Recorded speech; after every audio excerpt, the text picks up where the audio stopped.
Press वार्ता शुरू करने से पहले आपके सामने दो वीडियो हैं। पहला वीडियो 17 सितंबर का नरेंद्र मोदी जी का है। वो ओडिशा में एक भाषण दे रहे थे और महिला सशक्तिकरण की बात कर रहे थे। पहले उसको सुन लीजिए।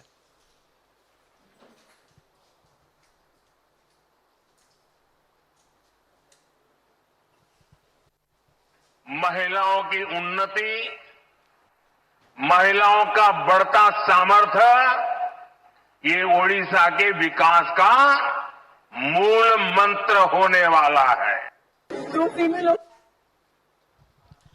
और अब आपके सामने मैं एक दूसरा वीडियो प्ले करूंगी और ये प्ले करते हुए मुझे दुख है, तकलीफ है। इस देश की एक बेटी, ओडिशा की बेटी, जो स्वावलंबी बनना चाह रही है, जो अपना एक छोटा सा रेस्टोरेंट चलाती है, उसके साथ एक हादसा हुआ। हादसे से ज्यादा भयावह वो था जो उसके साथ ओडिशा के पुलिस स्टेशन में हुआ। वो वीडियो चलाने से पहले आपको याद दिला दूं, ये बेटी इंडियन आर्मी के एक ऑफिसर की मंगेतर है, एक इंडियन आर्मी के ऑफिसर की बेटी है और खुद एक लॉयर है। जरूर सुनिए उसने कैसे अपनी व्यथा ओडिशा के अंदर एक पुलिस स्टेशन में बयां करी है। पकड़ के जोर से खींच के मुझे मारना पीटना शुरू कर दिया। मैंने उनको रिक्वेस्ट करते रही, प्लीज स्टॉप, मत कीजिए, ऐसा मत कीजिए। फिर वो पुलिस स्टेशन के कॉरिडोर से मुझे घसीटते हुए ले जा रहे थे और उस टाइम पे मैं जितना जो उनको फाइट दे पाई, जहाँ उनके हाथी के एंकर्स दिखे, मैं फाइट बैक करने की कोशिश कर रही थी। उनके बीच में एक लेडी कांस्टेबल ने मेरा गला पकड़ के दबाने की कोशिश की तो मैंने उनका हाथ काटा है। उसके बाद उन्होंने मेरे ही जैकेट से मुझे मेरे पीछे हाथ बांधे और एक लेडी कांस्टेबल के स्टाफ से मेरे पैर बांध के मुझे रूम में डाल दिया। थोड़ी देर में एक मेल ऑफिसर आके मेरा ब्रा उतार के मेरे ब्रेस्ट पे किक मारना शुरू किया। अराउंड 6 o'clock जो स्टेशन के IIC है वो आए और उन्होंने मेरा पैंट लोअर किया, अपना पैंट लोअर किया और अपना पीनस निकाल के मुझे बोला कि कितने बार तुम लेना चाहोगे कि तुम चुप रहोगे, क्योंकि मैं बहुत ज्यादा चिल्ला रही थी हेल्प के लिए, बहुत ज्यादा चिल्ला रही थी हेल्प के लिए।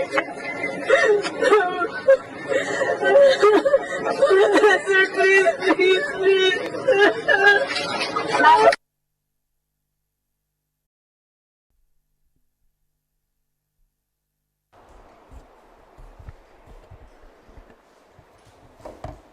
ये वीडियो, जैसा कि मैंने आपको बताया, हम उनकी आइडेंटिटी रिवील नहीं करेंगे, लेकिन ओडिशा की एक बेटी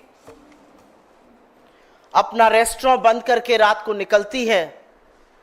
कुछ लड़के उसके साथ ईव टीजिंग की बात करते हैं। रोड रेज का मामले की कंप्लेन लेकर वो और उसका मंगेतर, जो इंडियन आर्मी में ऑफिसर है, वो पुलिस स्टेशन पहुंचते हैं। उस महिला की ना सिर्फ वहां पर पिटाई की जाती है, बल्कि जो उसने अपना दर्द और त्रासदी पुलिस स्टेशन की बयां करी, वो मैं आपकी जानकारी के लिए सिर शर्म से झुकाकर रिपीट कर देती हूं, क्योंकि इस देश को सुनना चाहिए कि इस देश की बेटियों के साथ पुलिस स्टेशन के अंदर क्या हो रहा है। विभत्स है जो उन्होंने बताया है। उन्होंने कहा कि उनको पुलिस स्टेशन में हाथ पैर उनके बांध दिए गए।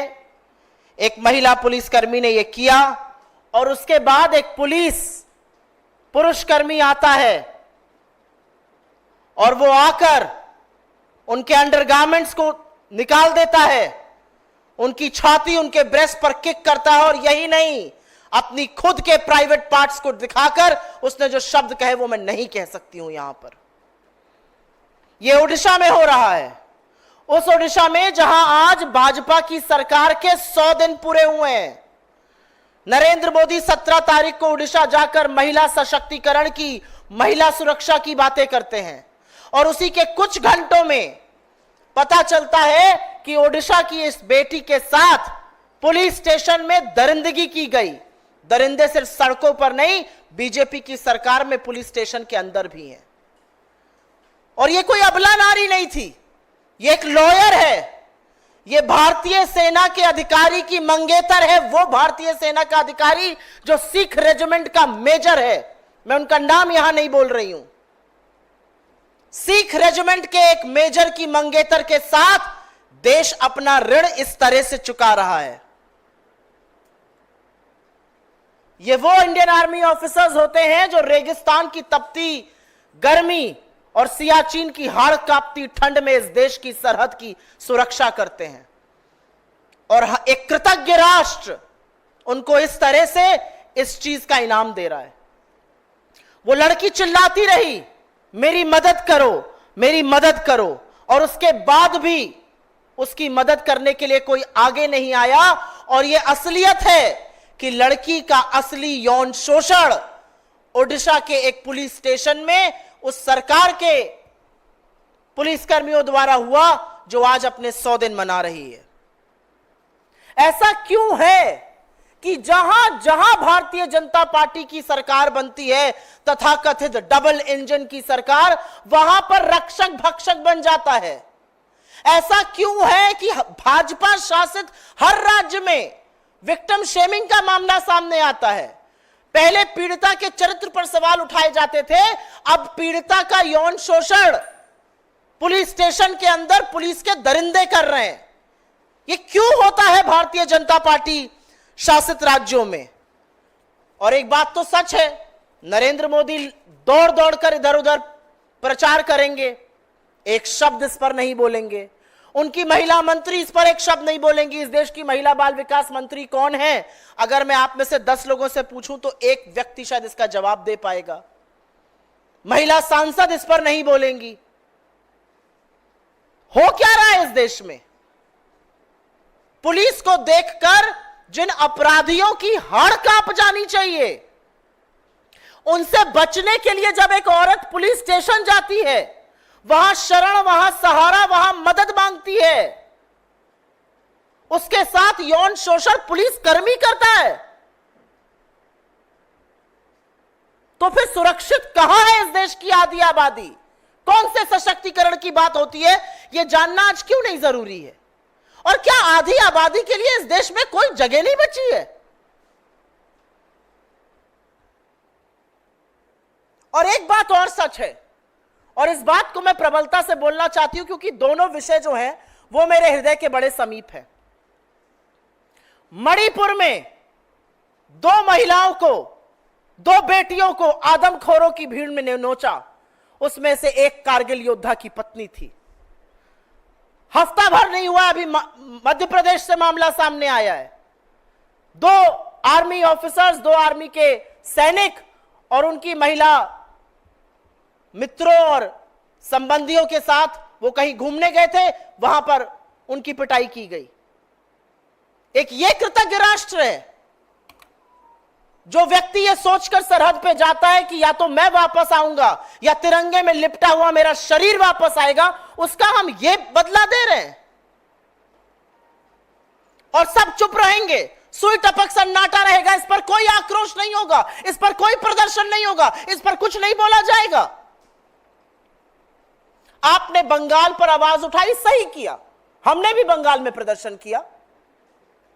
अब उठाइए इस पर आवाज, पूछिए कि ऐसा कैसे हो सकता था, पूछिए कि सरकार के बनते ही ऐसा दुष्कर्म पुलिस स्टेशन के अंदर बेटी के साथ कैसे हुआ। आप बदलापुर पर नहीं बोलेंगे, आप बिहार पर नहीं बोलेंगे, आप उत्तराखंड पर नहीं बोलेंगे, आप उत्तर प्रदेश पर नहीं बोलेंगे, आप सिर्फ और सिर्फ गंदी राजनीति महिलाओं के साथ दुष्कर्म होने पर करते हैं। हाथ जोड़कर नरेंद्र मोदी को इस देश की महिलाओं से माफी मांगनी चाहिए। आपके वहां से आए हुए 72 घंटे नहीं हुए हैं और इस देश के सामने इस दरिंदगी का इतना बड़ा वाकया सामने आया है।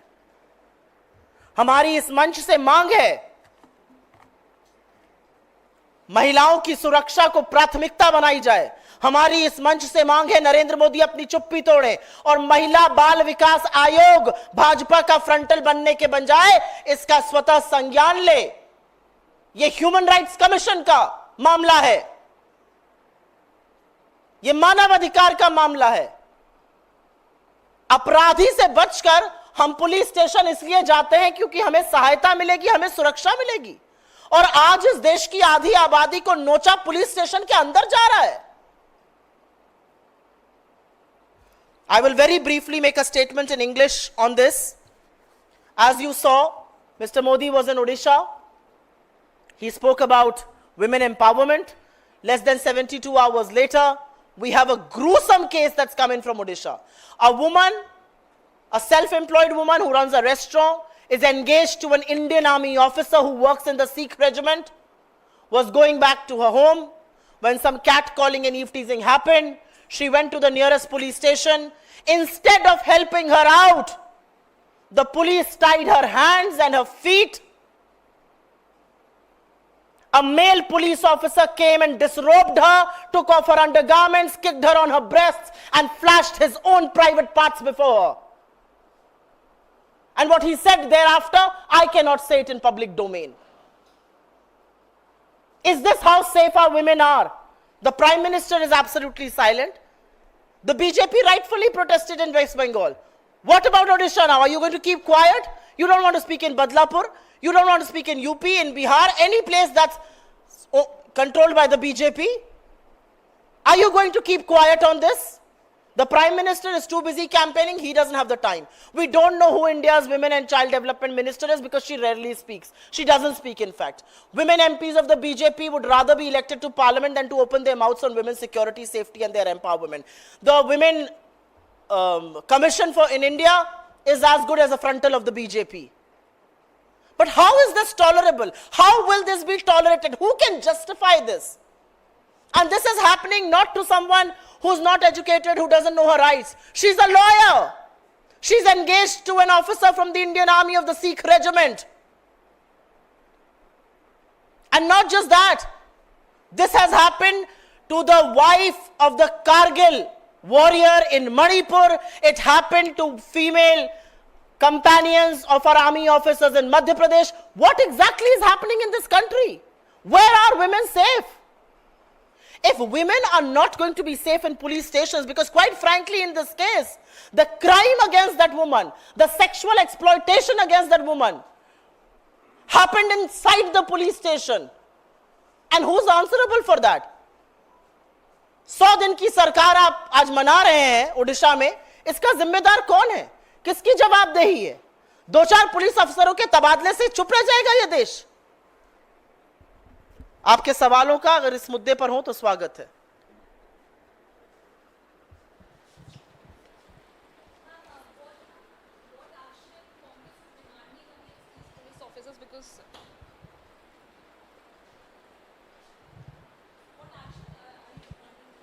Our first and foremost action is acknowledgement of what happened to that woman inside the police station. At least acknowledge what happened to her. Accept that crime against women are going up unchecked, unabated. That's the reality. That's our first demand. Don't gloss over it. Don't pretend women in this country are safe, because they're not. Women in this country are not safe. They are not safe if they are laborers in the field. They are not safe if they are doctors in the hospital. They are not safe if they are working in 9-to-5 jobs. They are not safe. So first the BJP has to accept it, acknowledge it. मेरा अपना मानना है, सबसे पहले आप ये माननीय तो कि औरतों का, आधी आबादी का कोई सुरक्षा नहीं है इस देश में। चाहे वो अंगूठा छाप एक लेबर हो, खेतों में काम करने वाली, एक डॉक्टर हो, 9 से 5 ऑफिस में काम करने वाली महिला हो, या फिर वो बेटी हो उड़ीसा की जिसके साथ ऐसा हुआ। कौन सेफ है? हमारी पहली डिमांड है, प्रधानमंत्री को इस देश से माफी मांगनी चाहिए, अपनी चुप्पी तोड़नी चाहिए। और संरक्षण जब आप ऐसे लोगों को दीजिएगा तब ऐसे कांड होंगे। असलियत यह है कि इन लोगों का हौसला और इन लोगों का खौफ इसलिए नहीं जाता, इन लोगों का हौसला इसलिए बढ़ता है क्योंकि इनको पता है ये कोई भी दरिंदगी कर दे, इनको बीजेपी का संरक्षण मिलता रहेगा। वो संरक्षण कुलदीप सिंह सेंगर को मिला, वो IIT BHU के दरिंदों को मिला, वो ब्रजभूषण को मिला, वो रामदुलार गोंड को मिला, वो तमाम उन नेताओं को, कर्नाटक का MLA जिसके खिलाफ FIR हुई, जो 2 साल तक एक महिला का रेप करता रहा, उन सबको बीजेपी का संरक्षण मिलता है क्योंकि नरेंद्र मोदी प्रज्वल रेवन्ना के लिए वोट मांगेंगे, वो ब्रजभूषण की चिरौरी करेंगे और महिलाओं के लिए नहीं खड़े होंगे। यह असलियत है।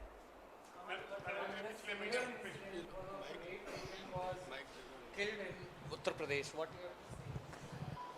I have to say that in Sambal today, I read that news. It's absolutely shocking. एक लड़की जो कि रेप पीड़िता है, अपने भाई और मां के साथ जा रही थी। एक आदमी आता है जो आरोपी है, जेल से छूटकर गोली से मारकर उसकी हत्या कर देता है। इस कानून व्यवस्था का आप ब्यौरा दे रहे थे। इस कानून व्यवस्था को आप नजीर मान के उत्तर प्रदेश का मॉडल चलाना चाहते हैं। यह असलियत है। कहां है बेटियां सेफ? इस देश की बेटियां कहां सेफ है?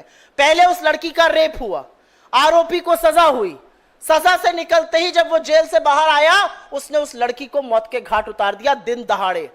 क्या कर रही थी योगी जी की पुलिस? क्या कहेंगे भाजपा के लोग? इस जंगल राज, भाजपा का जंगल राज उत्तर प्रदेश से लेकर उड़ीसा तक साफ दिख रहा है। बीजेपी ना देखना चाहे वो उनकी चॉइस है, लेकिन उसका जो भुगतान है, उसकी जो कीमत है, वो इस देश की आधी आबादी, इस देश की बेटियां चुका रही हैं।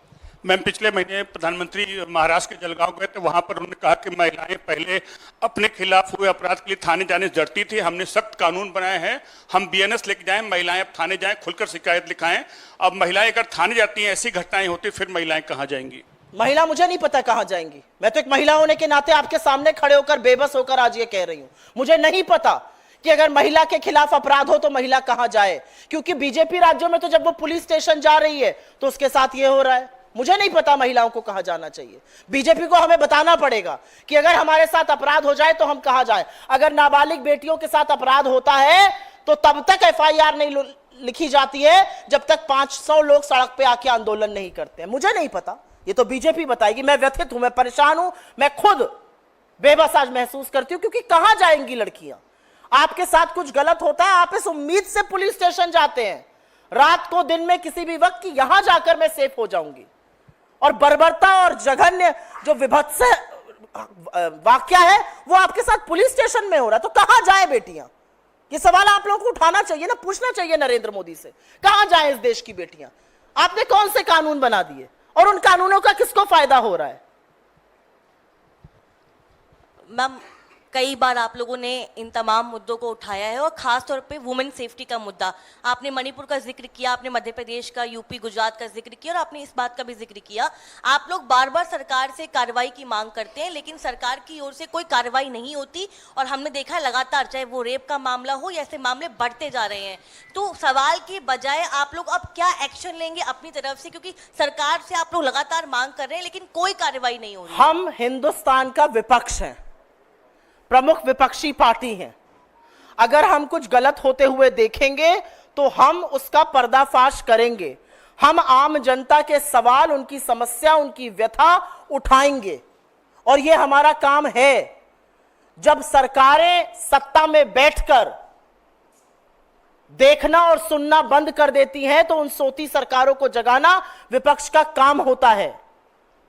तो हम आज नहीं, हम कल भी अगर कुछ ऐसा होगा तो उस घटना को उठाएंगे। सरकार में तो हम हैं नहीं कि हम प्रशासन चलाने लगे। हम तो सोती हुई सरकार को जगा सकते हैं, बेटियों को सुरक्षित रखने की मांग कर सकते हैं, लेकिन बेटियां जाग रही हैं ना इस देश की। 400 पार नारे वाले ऐसे ही थोड़ी 240 पे आ गए, ऐसे ही थोड़ी हरियाणा से लेकर जम्मू कश्मीर, झारखंड और महाराष्ट्र सब हारेंगे, क्योंकि आधी आबादी देख रही है उनके साथ क्या हो रहा है। महिला आयोग इस देश का महिला आयोग नहीं है। महिला आयोग इस देश की महिलाओं के लिए नहीं है।